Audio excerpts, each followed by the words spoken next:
At sa punto pong ito ating talakay ng update tungkol sa mga programa ng kasalukuyang administrasyon dito sa Mr. President on the Go.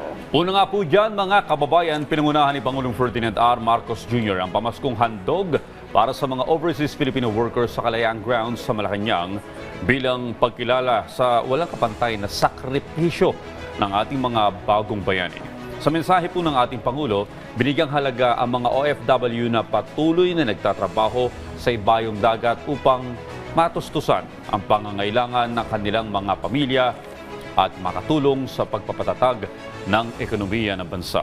Ang pamahalaan niya ay nananatiling nakaalalay sa panahon ng pangangailangan, sa oras ng krisis at sa bawat pag-uwi sa bayan bilang pagpapatunay na ang serbisyo para sa mga OFWs ay hindi napuputol sa hangganan ng bansa.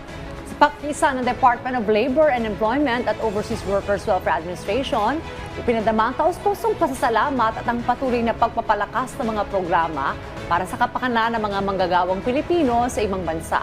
Ang pamaskong handog ay higit pa sa regalo. Ito ay simbolo ng pagkilala, pagmamalasakit at paninindigan ng pamahalaan na hindi kailanman kakalimutan ang mga naglilingkod ng malayo sa sariling pamilya.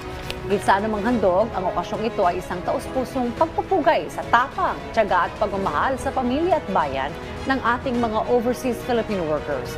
Sa bawat oras ng paghihirap, nananatiling malinaw ang panindigan ng pamahalaan ng mga OFW ay may tahanan na babalikan at isang bayang handang umalalay at kumilala sa kanilang sakripisyo. At yan po muna ang ating update ngayong umaga. Abangan ang susunod nating tatalakayin patungkol sa mga aktibidad at programa ng kasalukuyang administrasyon dito lamang sa Mr. President on the Go.